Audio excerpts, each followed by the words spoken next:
So what I decided to do was, for my assignment 4, was research two paths or careers in psychology that I found to be interesting and that I may be interested in pursuing. And I stated what I liked about each of them, what kind of challenges that career would pose, and then what kind of education or qualification, certification that I would need if I wanted to pursue them. So the first one that I chose was forensic psychology, and why I like it is, or what I like about this career path is that it's a unique blend of psychology and the judicial system. So it works, with psychology and within the law. What I said was forensic psychologists work at the intersection of psychology and the legal system.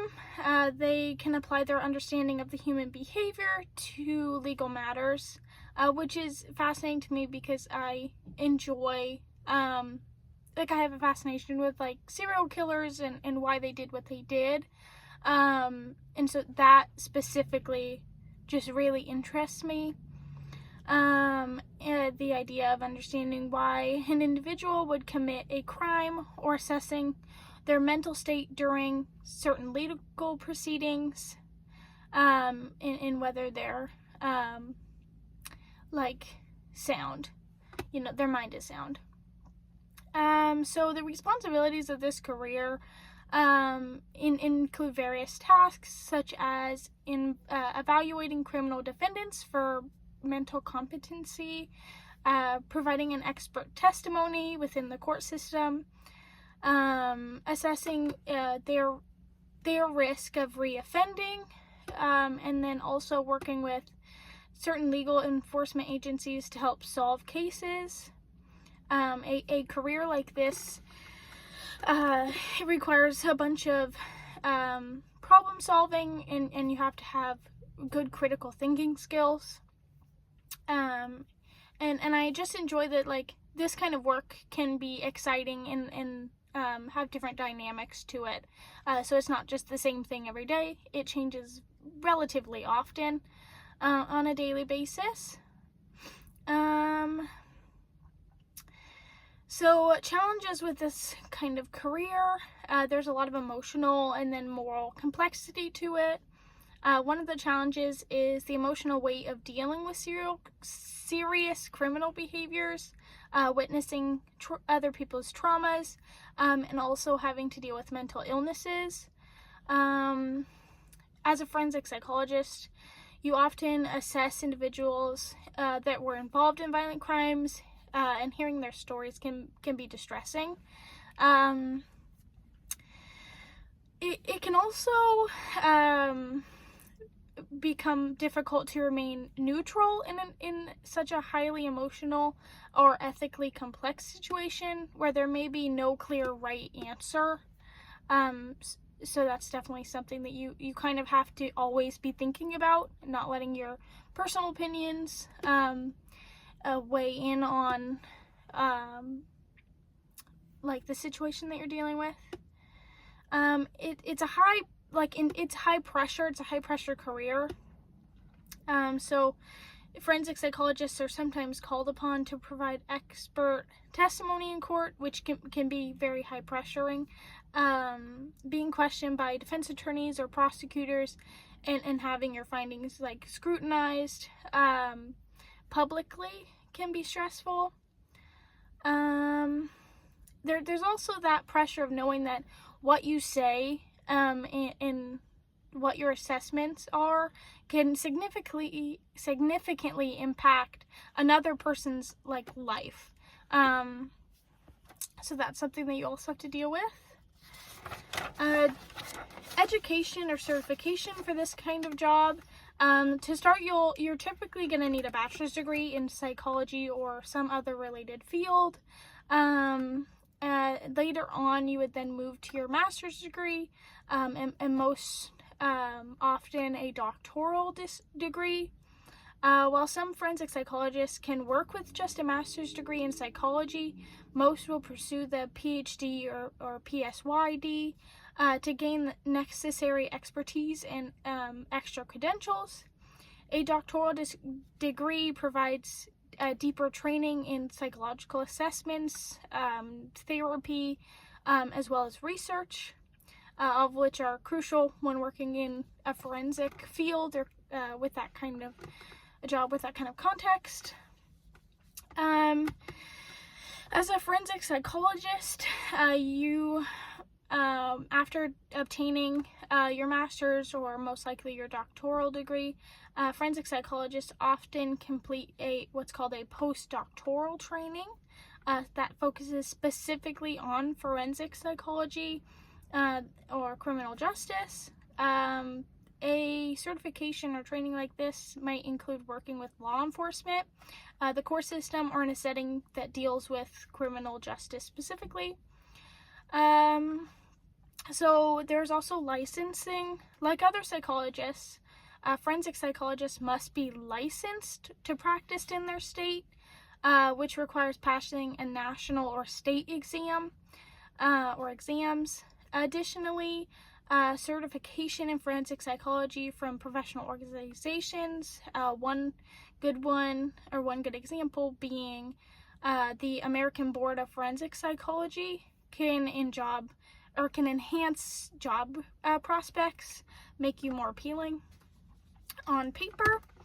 The second psychological career path that I found interesting, which in my opinion kind of shocked me because it's like on the other complete opposite end of the spectrum. So I took a psychology of sex class this term, and after taking this class, I found myself being intrigued with the career path of a sexologist.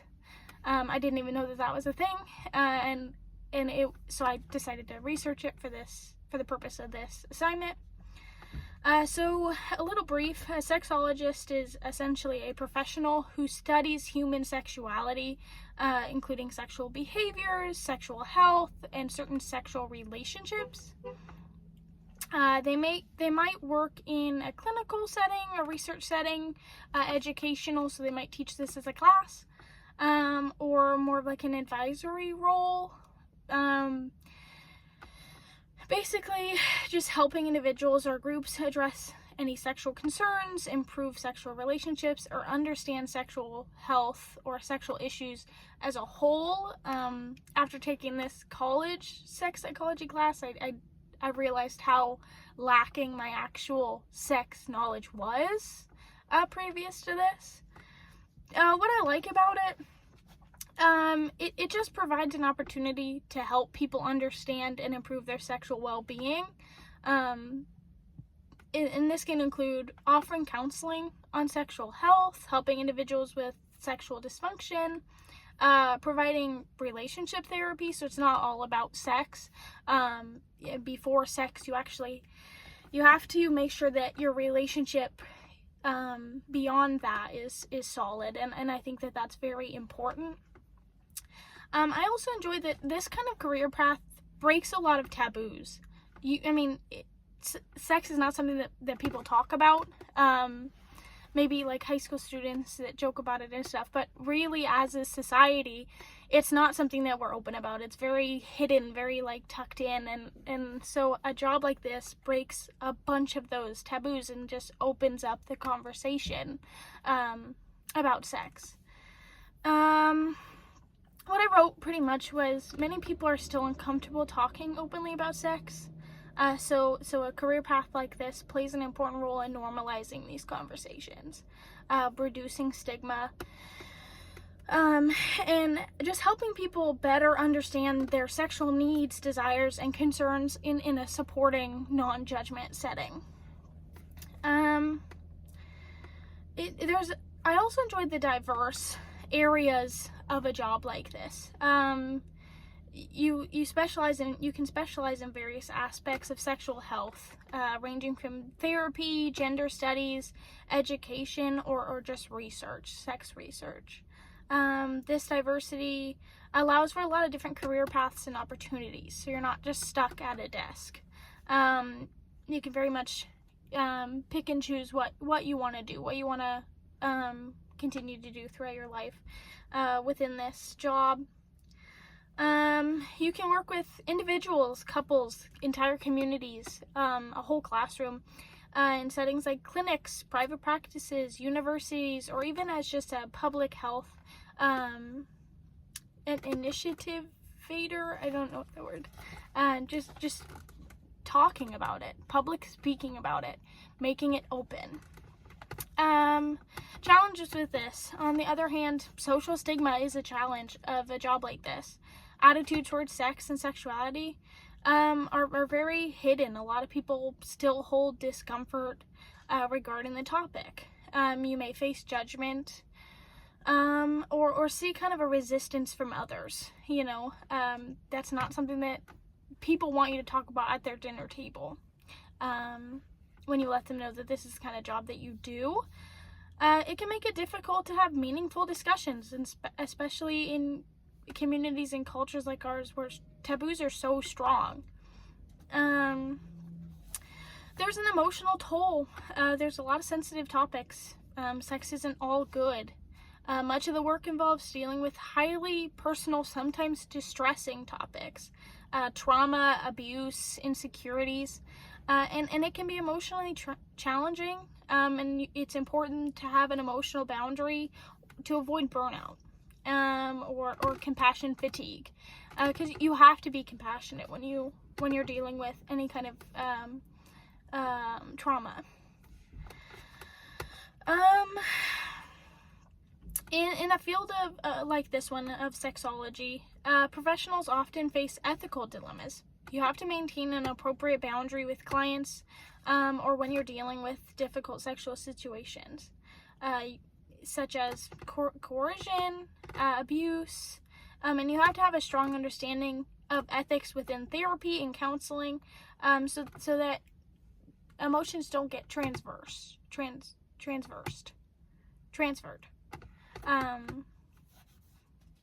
And we spoke about that a lot in this class when it came to Freud and stuff like that.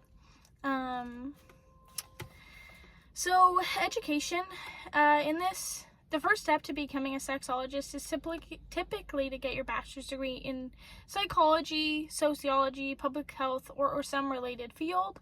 I tried looking into it and I couldn't find a lot of degrees, psychology degrees that in universities that are specifically for sex psychology. So it doesn't look like that's become something that's normalized. The next step would most likely be a master's degree or even getting your doctorate. To become a sexologist, many professionals pursue a master's degree in human sexuality, sexual health, counseling, or some related field. You may then move on to your PhD or PsyD in psychology or some related discipline. And this can be required for those wishing to do more advanced clinical roles or academic research. So there is some specialized certification and training. Many sexologists complete additional certification programs in sex therapy or sex health. For example, the American Association of Sexuality Educators, Counselors, and Therapists, also known as AASECT, offers certifications for sex therapists, educators, and counselors. These programs can include trainings on sexual and sociological aspects of sex, sexual dysfunction, and therapeutic techniques. Some sexologists may also choose to gain expertise in related areas such as gender studies or LGBTQ+ issues, and then also sexual trauma recovery. Like any other psychologist, if a sexologist is providing clinical therapy or counseling, they must be licensed within their state. This generally involves obtaining a license in a relevant field such as psychology, social work, or counseling, and you have to pass certain exams. Requirements for this vary greatly by location or the specific type of therapy you want to offer. So yeah, those are my 2 psychological fields that I can see myself being interested in looking further into after I graduate this year.